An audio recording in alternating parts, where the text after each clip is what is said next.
Good evening, everyone, and thank you for joining us for tonight's Randolph College student panel. I'm thrilled to be joined this evening by each of our four panelists who will introduce themselves in just a moment.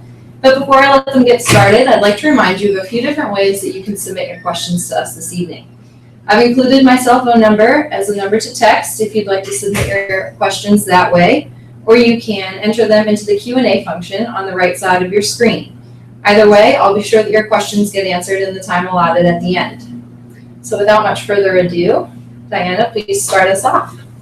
Well, hello. My name is Diana Young. I'm from Midlothian, Virginia, and I'm a first year here on campus. I plan to study exercise science and minor in psychology.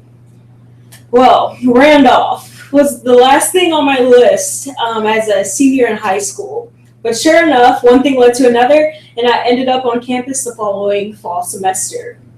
Coming in as a first year on campus, I was very determined to be an example to students who didn't believe that things could be accomplished, like success could be accomplished as a first year in college. Then one thing led to another, like once more. It's been a pattern with Randolph College. I met really cool people with radical thinking that pushed me to become a leader, and many opportunities opened up for me. My titles on campus right now are first and foremost a student. I'm an RA on campus. I'm involved in the Macon's Activity Council. I am a Davenport leader and a student athlete. Breathing. Moving on, one thing I could let you guys know now that like this whole college thing, it's not easy. Once you get, your emotions involved, your moral code, your academics, your, extracurricular activities, it's going to be a challenge at times, stressful at times. But after countless cups of coffee and, you shuffle from class to class, to practice, to class, maybe to bed, if you're lucky, you got to know it's going to be worth it in the end. Takeaways. Get involved with amazing people and enjoy your time here, and always be original. Hi, my name is Catherine Lesnick. I'm a senior here at the college. I'm a political science major and also in the secondary education program, and I come from the nice town of Bluffville, Tennessee. Proud Southerner here. Whenever I was looking at colleges, I knew I wanted the small field, great liberal arts education, and I also wanted to be more than a student athlete. I was fortunate enough to play volleyball here for 4 years and had a great time with it, but I wanted to do more and be more than just a volleyball player and just a student. I, like Diana, have several titles on campus. I am a head resident and along with previous Davenport leader. I'm a learning strategies tutor. I was able to do the summer research program here with our education department, and I also had the fantastic experience of doing our World in Britain program in Reading spring semester of my junior year. When looking at colleges, it was scary. It was my first time away from home. I was like, how do I pick somewhere? Came to a school 4 hours away where I knew no one. But by getting involved, by having the support of professors and friends and just constant pushing of myself and from my parents, I've believe that I have a successful 4 years here, and I have the confidence, the leadership skills to go out and succeed, and I can thank Randolph for that. Hey, my name is Brian Anderson. I'm from Yorktown, Virginia. I'm a sophomore here at Randolph College, and I'm majoring in sociology and global studies with a minor in communications. I'm a member of the men's soccer team. I am a member of Macon Activities Council, which hosts student activities, and I'm also a member of SAC, which is the Student Athlete Advisory Committee, and it's sort of the go-between between athletes and academics. I decided to come to Randolph mainly because I wanted to play soccer here, but after 2 years, I realized that the academic qualities, such as the small class sizes and the accessibility to the professors, was just as important to me as being on the soccer team. And finally, my name is Donald Saltmarsh. I am a junior here at Randolph and a double major in economics and political science.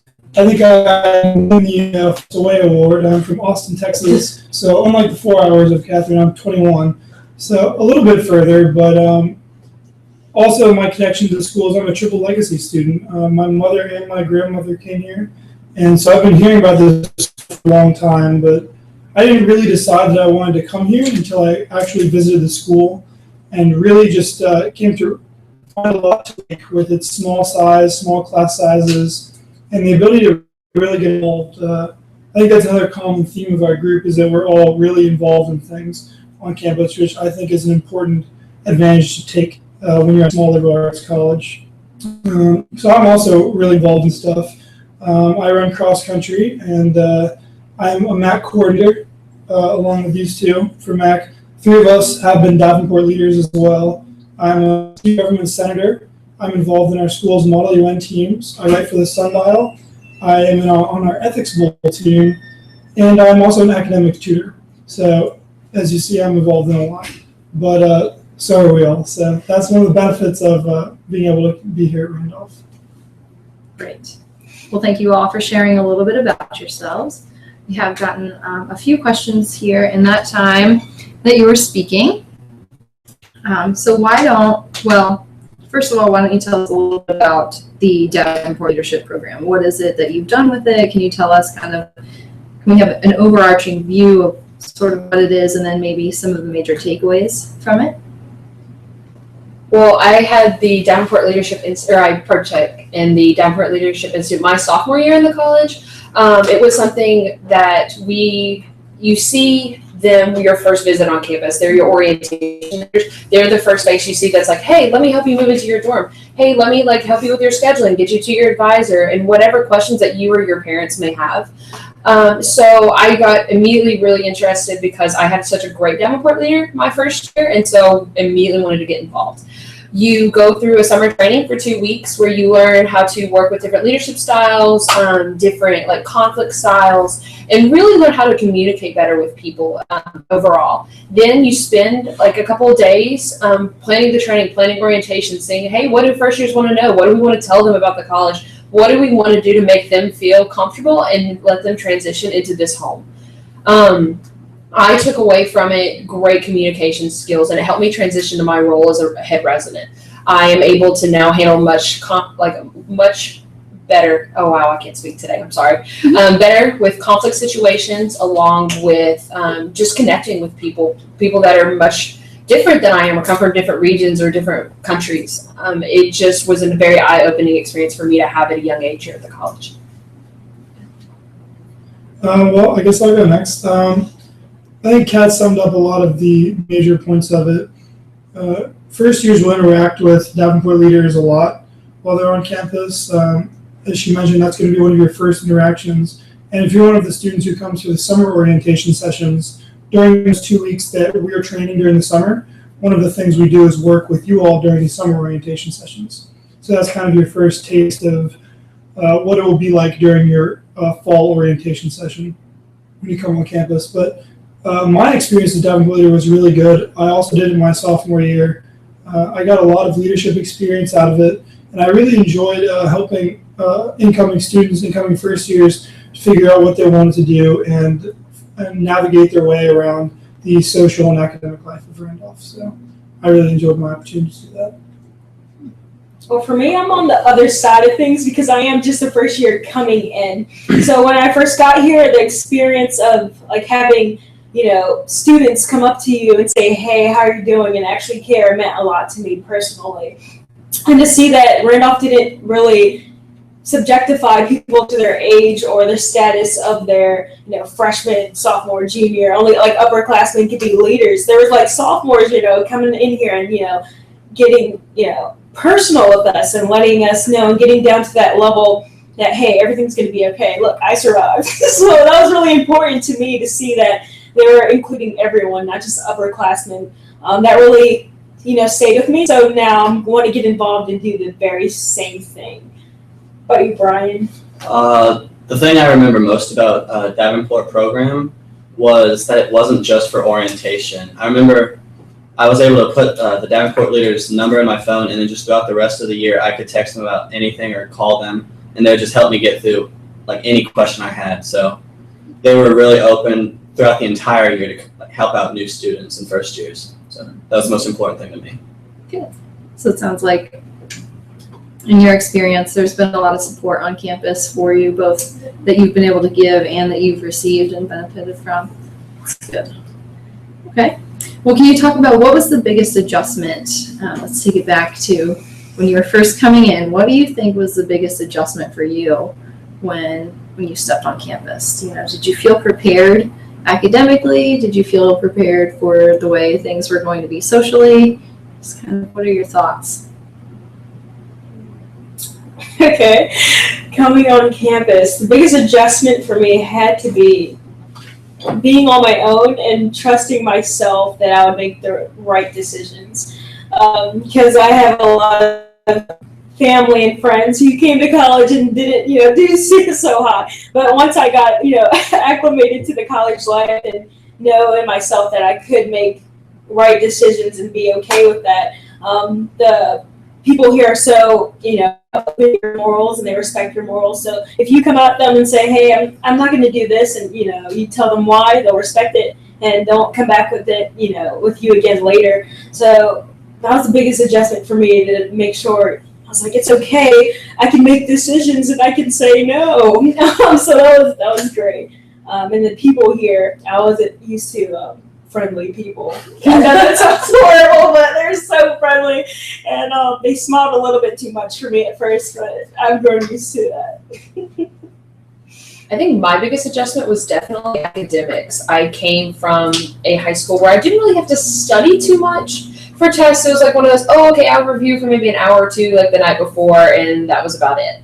Then I came to college, and I'm sitting in these classes for an hour, hour and a half, and these professors are going nonstop. You're taking notes, you're studying for tests a week or two ahead of time, and really had to get used to that rigor, but not only for one class, but for 5, 6, no matter, depending on the credit hours that you took. So that first semester was kind of a shock of, wow, okay, I have to study, I have to time manage, I have to learn to balance it and volleyball and everything else I'm involved in. So even though that was a hard transition, it's one that's definitely doable, and we have so many resources on campus that help out with that, like us learning strategy tutors. I'm gonna put that in there. But yeah, I definitely think that was probably the roughest transition for me. The biggest transition for me was definitely time management. Back in high school, I remember that everything was pretty structured for me. I would go to school, I would come home, I would go to soccer practice, I would come home, do my homework. But here at college, no one's forcing you to go to classes, no one's forcing you to do your homework, and no one's forcing you to go out and get involved. So you could spend a lot of time just sitting in your dorm room watching Netflix. But for me, I wanted to get out and get involved, and I had to push myself to go to classes, do homework, and get involved, and that was the biggest difference for me. I actually completely agree with Brian. I had the same situation when I came here of time management. It's so much different when you come to college, because when you're in high school, you have 8 hours a day, Monday through Friday, that you go to class. But in college, you make your own schedule, and your schedule can be all over the place. Like, for example, this semester, I don't have any class on Wednesdays, and my Tuesdays and Thursdays are really busy, but I only have one class on Monday and Friday. So obviously, I have a lot of free time during the day on Monday and Friday, and a ton of free time on Wednesdays. So part of that is taken up by meetings or various involvements, which are different things I do on campus. But the other time, you have to balance between, do I want to go mountain biking or running, or do I need to study during this time? So part of it is just, for me, it was figuring out how much is play and how much is work, and when can I structure that and how. Good. Well, we got a few questions that came up quickly from just those few answers. So we have, I'll just give you guys a brief overview of what we have. We have questions about the dorms, questions about how you set up your schedule, and then also about the tutoring, the different kinds of tutoring that is available. So we'll just kind of start with, I don't know if everyone wants to sort of pick one that they want to talk on, but we can just tutoring and what else? What was the last Well, one? schedule. I can talk about the schedule, sure. Cool. Dorms. I'm an RA. She's an HR. So dorms. They are very spacious. Definitely in Maine. So when I first got here, that was one of the first things I noticed. I was like, I can dig it. I can live here. It was beautiful. You do get a roommate coming in. My experience was quite nice. I was had another student athlete in there with me. But it's really structured to a point where you guys are more so like a community, and you'll learn that as you go on. Definitely, The bathrooms are communal, and we have a kitchen that's communal as well. So we have to just keep on each other, make sure we respect our space and keep everything clean. Anything else about the dorms that I'm missing? Well, I can ask you the next question that popped up after that was, how did you find your roommate? How did I find my roommate? For me, athletes kind of got paired together, so that's how that went down. Did you guys have a different experience where finding your roommate came into play? It was like you filled out that questionnaire form. Okay. With your housing form, you fill out your preferences, like do I go to bed at 8, do I go to bed at 12, do I go to bed at 2? When you get up in the morning, habits, cleanliness of the room. And they do a really good job in DOS of trying to pair the students together to find those commonalities. Because again, that helps your transition. It makes it more fluid, easier, and helps us in res life a little bit later avoid a few roommate conflicts. But they do a really good job of trying to match you with somebody who they feel that you can have a more common space with. And I can just say, on the admission side of things, that's definitely a question we get all the time, is what am I going to do? I don't have someone in mind. How am I ever going to figure this out? And what I can say is, do not worry about it. Kim Sheldon will be in touch with you about what to do during orientation, and they will walk you through every step, including this roommate questionnaire, which will help you be paired with the person who would be the best fit for you. So that's good questions. All right, so what was the next section? Tutoring? Okay. Yep. There's a variety of different tutoring options here. We have 3 distinct groups. We have our writing lab, which is, we are a very writing intensive college. Our professors pride themselves on pushing us to be great writers so that whenever we go out into the business world, resumes will be a breeze, cover letters, no big deal, like those business reports, just prepare us for the real world. The writing lab, you take papers too, they can teach you about the grammar structures of papers if you need a little refresher from your freshman year English. They also can help proofread papers and stuff like that. The second group of tutors that we have are learning strategies tutors, which is what I take part in. We help students transition with the time management, with the study habits, with maybe how to study for a history test versus how to study for an econ or a poli-sci. And we break down your strengths and weaknesses. Maybe are you very motivated, but you maybe don't study during the best daylight hours. So we try to transition that to help you come up with your own study plan. The third group of tutors is actually our subject tutors. One of the great things about this campus is we offer tutors for every class. And if we don't have one listed, all you have to go to is Tina Barnes, who's our director of the Academic Services Center. And she finds one for you. The professors will pull a student that's done really well in that class in the past, and they will make them a tutor for that subject. They give you every resource at this college to succeed. And the Academic Services Center does a phenomenal job with our tutoring.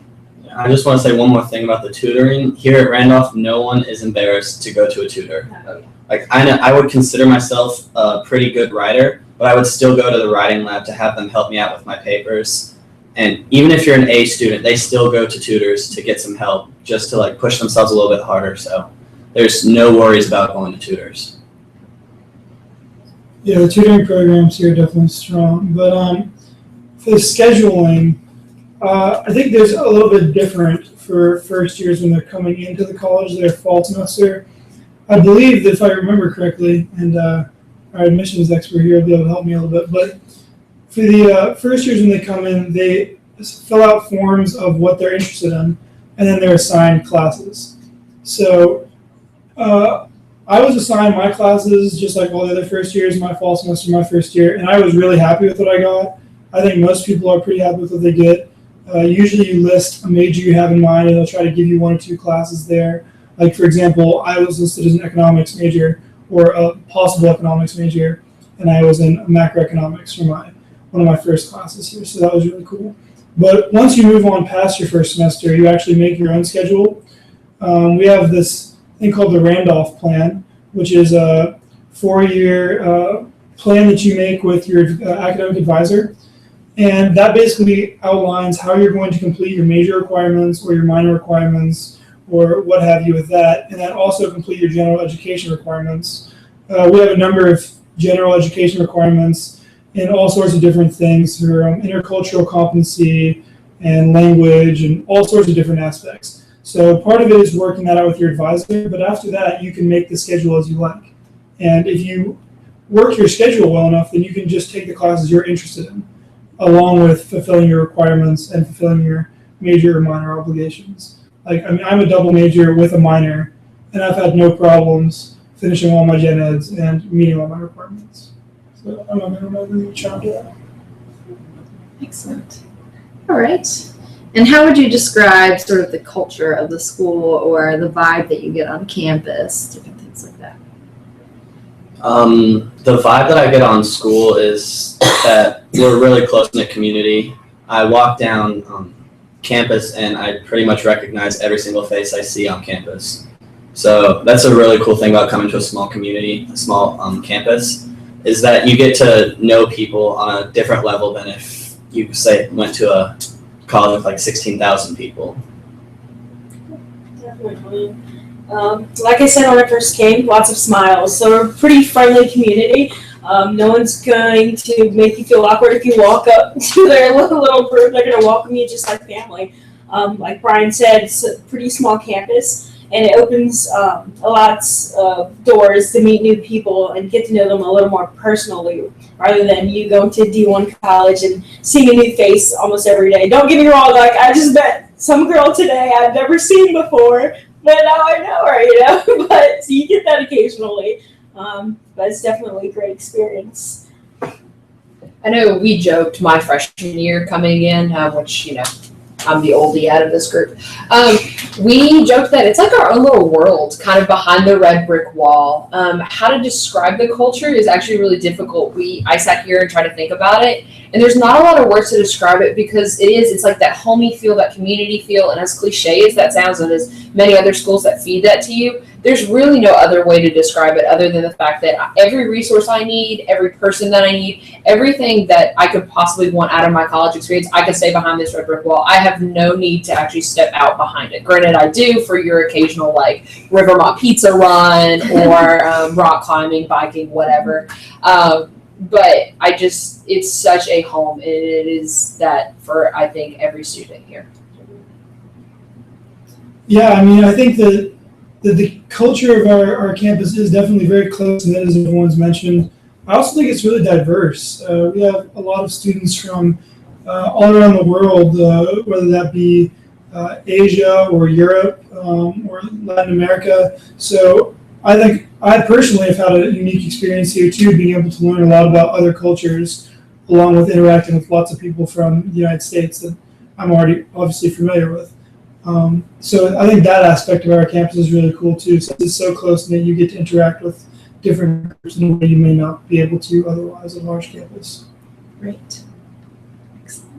And how about Lynchburg as a whole? How do you feel about the community in general and how Randolph students fit into it? Well, that's a different story outside of the red brick walls. In our little town, it's pretty elderly. The population here is very elderly. But if you would, but we do have times where, like Randolph students, we do go out and we try to get involved in the community, which is really great.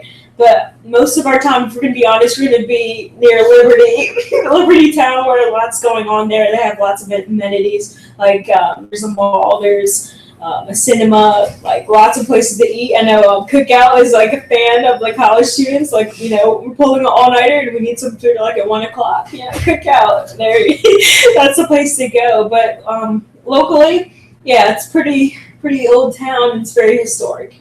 It's beautiful. We actually have services on campus that help get students involved in the Lynchburg community. Amanda Denny, who helps run some of our leadership organizations on campus, she does a really good job of trying to get us out into the community, let us meet the people, let us fall in love with Lynchburg, because you're going to be at Randolph for 4 years, but like I said earlier, you sometimes got to go outside that red brick wall. And it's nice to know that you're comfortable with the community. So we get involved by different community service projects, whether it be at the food pantry, cleaning up the local park, Amazement Square, which is a kids center, the Jubilee Center, which is an after-school center for students. They just do a really good job of trying to integrate you not only to Randolph, but to Lynchburg. If you're looking for the fun side of things, I know when I go out in Lynchburg, I definitely take advantage of the mall, the the cinemas, the really good restaurants. But I'm a huge baseball fan, so the fact that we have a minor league team, the Lynchburg Hillcats here, huge fan of. So we go out. They have college nights where you can go get discounted tickets, go just hang out with friends, and it's a really good time. Personally, I love it around here because I really like to get outdoors and go running or biking, and there's a lot of cool parks, and just it's a nice little community, and you always feel safe like running. I've even run at night before, and there's a few cool things to do in downtown Lynchburg too, like the rock climbing is free for Randolph College students, and sometimes my friends and I'll go down there and hang out. Rivermont Pizza right across the street is a popular hangout place for us college kids, and it's pretty cool just to be able to walk around downtown historic Lynchburg. Yeah, obviously for me, it's a big change coming to Lynchburg from like a destination city with 1.5 million people. But even saying that, though, there is still a lot of stuff to do here. One of the unique things about our community is that a lot of people do stay within the campus. So even if maybe you're not even going out within Lynchburg, or if you don't have a car or something like that, like I don't have a car on campus and I never really feel constrained, which I think is also unique. If you're in a bigger city, then you would maybe feel really limited. But if you do want to get out, I think that, especially for me, just like Brian, I'm really interested in outdoors activities. And right by us is the really good trail system, Blackwater Creek system, that I mountain bike on and run on regularly.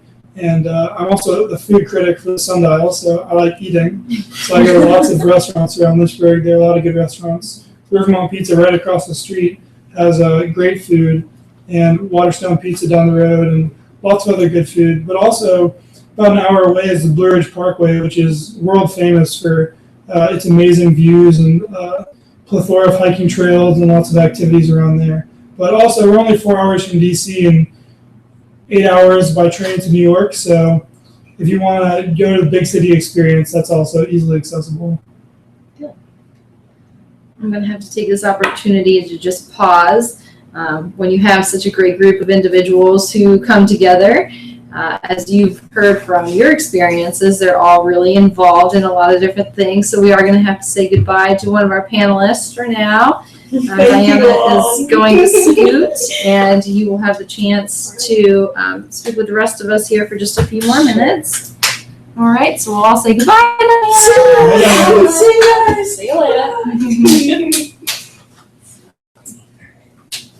All right. And the next question that we've gotten here is, how do you all feel about what there is to do on campus in general? On weekends, during the week? Are there ways other than, just the groups that you're involved in that you can, kind of have a good time on campus? Yeah, I'll start out with that one. Like I said earlier, I'm part of the Making Activities Council, and we plan a lot of student events. Like just tonight, we have a comedian magician, and pretty excited about that. So just the Student Activities Council plans all of these events to hopefully bring in everyone from the community, not just the athletes or not just whatever group that there is. So we can have like a convergence of everyone on campus to be able to partake in these events like dances. So that's one thing that happens around campus. That's pretty cool. We also have a really good athletic program here. Well, athletic programs, plural, here. So, like, throughout the week, we actually do a really good job as a community going and supporting one another within the athletic programs and getting out there and cheering on our fellow Wildcats. I know as a volleyball player, I love to see the gym full of fans and everybody cheering and screaming and yelling, and we go and do that for men's soccer, track and field, softball, whatever it may be. So that's something on campus that most colleges have, but it's nice on a smaller campus because you actually know the people that are cheering for you, so that's really cool. I will kind of rave to MAC a little bit as the non-MAC member that was on this panel. I love the MAC events. They're very creative. They do a really good job of diversifying it and making sure that it fits. Maybe tonight, like, they have the magician, the comedian, but maybe next week they'll have like a really great speaker on leadership styles, or maybe the next week they'll have a phenomenal dance. with like some like crazy theme. So they do a really good job of making sure that people get involved. Like I'd spoken to earlier, there are things outside the community to do, such as like the baseball games, restaurants, hiking, biking, whatever you want to do. And something that we've not plugged in yet that I would really actually like to is if you don't have a car on campus, we actually have a transportation service, a bus service that runs, we call it the shopping shuttle, on Fridays and Saturdays that gets you out into the community. So don't think if you don't have a car that that's a big issue to not get out and not get involved into the community. Yeah, I mean, obviously you've already heard a lot of Mac, but I'm gonna have to shamelessly plug it some more. I'm the coordinator for special events here, so I take responsibility for organizing some of the more unique events we have. So some of the highlights from this year and last year, we had a hypnotist. We just had a concert from Chitty Bang, and next fall, they're also another big concert. We have a summer send-off and a fall fest, which are big events that have lots of free food and blow-ups and face painting, all sorts of cool stuff. So I feel like there's a lot to do on campus from MAC, but there are also a lot of other student organizations that put on events. And even if you aren't going to someone else's event, there's still just a lot to do with your friends. Our new student center, which we're in right now, on the second floor, has something called Al's Ecade, which has pool tables, ping pong tables, foosball, a big bank of gaming computers. They have Xbox Ones in there that you can play video games on, and just all sorts of stuff in there. So if you're just looking for blowing some time between classes or something fun to do on the weekend with your friends, that's always a good place to go. And there's always stuff happening in our student center around the Skeller and Hampson Commons area on the first floor as well. Good. So we've gotten a couple of questions about study abroad, and I'll try to the questions are really kind of all over the place. So we'll talk about study abroad in general, but it's a lot of how can you fit it into your schedule? How will you know where you might want to go? What are the options? Different things like that. So can we just kind of talk about study abroad as a whole and any experiences that you've had on the planning, different things like that? Well, study abroad is near and dear to my heart. Like I had spoken earlier in my introduction, I partook in the World in Britain program, which is either a semester or a year-long program in Reading, England, and we actually attend the University of Reading. Overall, for study abroad, we have actually a study abroad coordinator here on campus that works in the Career Development Center, and she can work with you on your interests as to different countries maybe you want to go to, how your credits will transfer, and tuition cost changes and stuff like that. I know for the Reading program specifically, all your credits transfer. You take 15.5 credits per semester. Your tuition cost is the exact same as it is to attend here. The only thing that's different is you're buying a plane ticket. So overall, they do a really good job of working with you advising wise. You meet with Dean Wallace to work out your cost schedule. Again, like talking about the Randolph plan, how we had brought that up. That's something as like a first year or sophomore, you're thinking, okay, maybe junior year, I want to go abroad.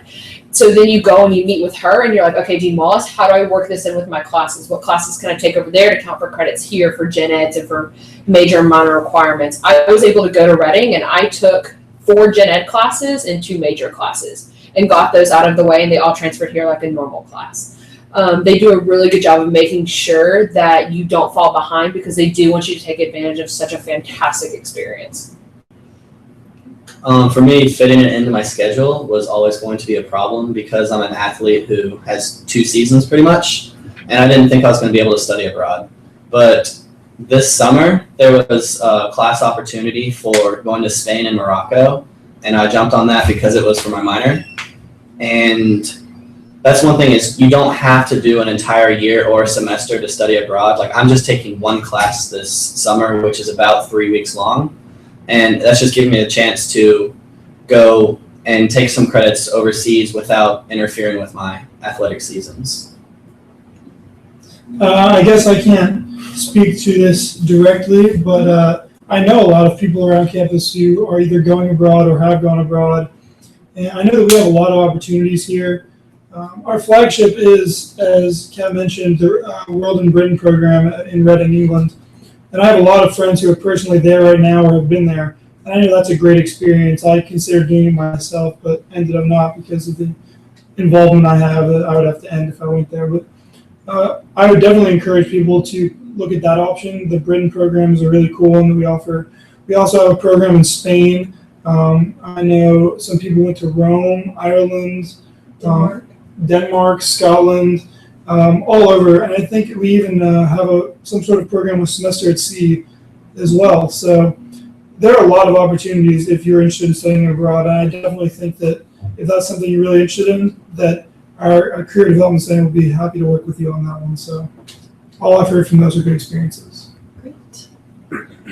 So as we're kind of getting to the end here, we'll start asking the grand finale questions and the ones that are kind of on everyone's mind right now. So do you mind talking a little bit about what kind of helped you decide? How did you know Randolph was the right fit for you? Was it something you knew right off the bat? Was it something that came from a visit? Was it talking to someone? Was it, how did you know?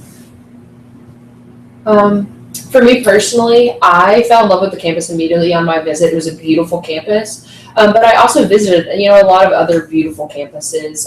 I was that cliche student that did the pros and cons list to narrow it down to 3, to then narrow it down to 2, revisited both schools, and took it step by step that way. But I think my overall, that light bulb moment that I needed to come to Randolph was on my second visit here.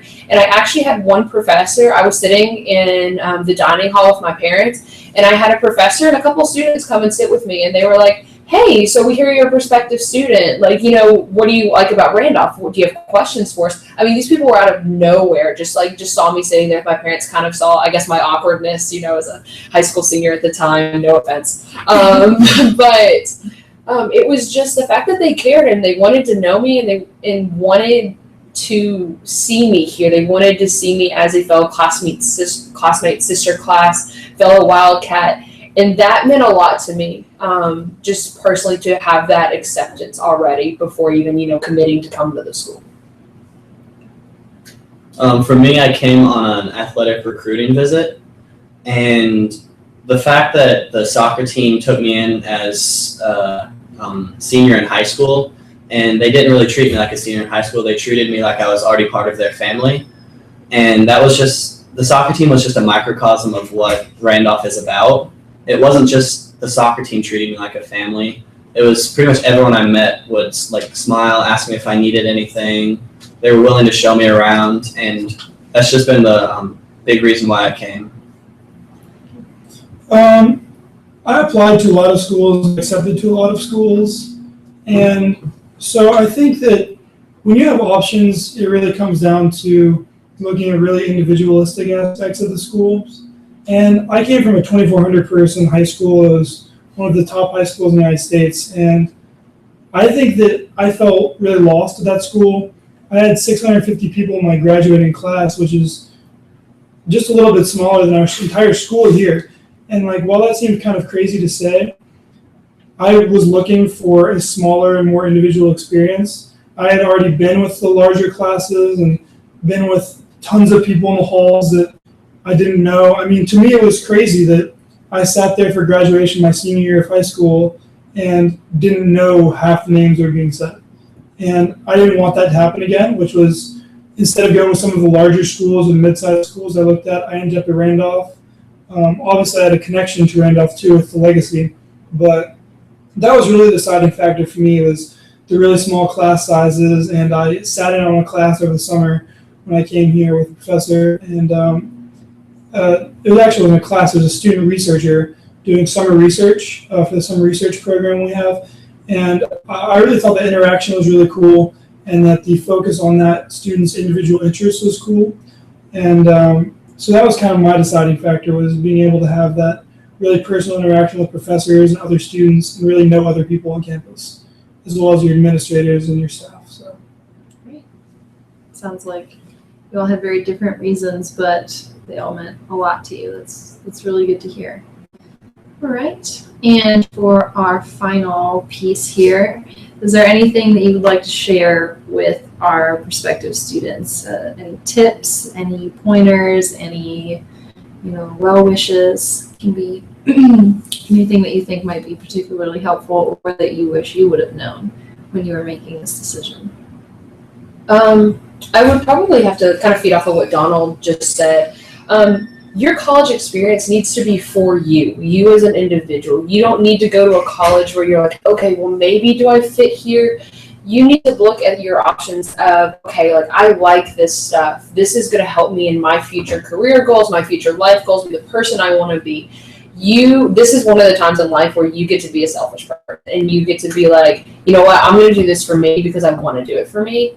And as long as you do that and you follow yourself and who you are and you're proud of who you are, like, you will have no issue with that transition into college. I obviously wish you all the best of luck. We all know how scary that is to make that transition and that jump and that final decision. But as it comes down to the wire, just do you, be you, and you got it. I would say go with your gut feeling. A lot of people try and pressure people to go into colleges that will make them a doctor or make them a lawyer, which is what I was planning on doing, but now I'm a global studies and sociology major, which is completely 180 from what I was doing. So college is all about expressing yourself and finding yourself. You don't need to know what you want to do when you go to a college, so don't worry about that. Just go with what feels right. I'm going to sort of also reiterate what everyone else is saying, in that you really need to decide what the experience is that you're looking for. If you want a giant college that has all sorts of crazy stuff happening, then Randolph's probably not the school you're going to. But then again, I mean, if you're watching this stream, you probably have already decided that you're not going to go to a big school. But I think if you make that decision and move on past that, there are a lot of opportunities that you can have at our school and at any small liberal arts college that you really won't get anywhere else. I mean, you're never going to sit in a 200-person class here. For the classes that your friends that graduate and go somewhere else might be sitting in a 350-person macroeconomics class, I had a 25-person class, and I went into office hours and had 45-minute conversations with my professor. I guarantee you your friends will not have that, and they'll be taught by TAs who are really just graduate students, not professors. So it's a totally different experience. But, I mean, moving on just past academics to make that decision, I hope you just look at your different options of social life and athletics and the other various options we have.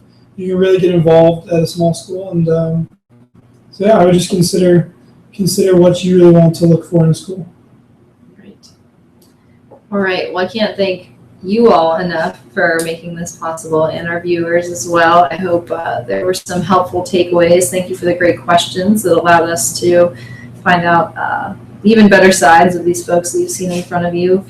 Kat, Brian, and Donald, thank you again. And we wish you all the best of luck as we come up here on May 1st, our deposit deadline.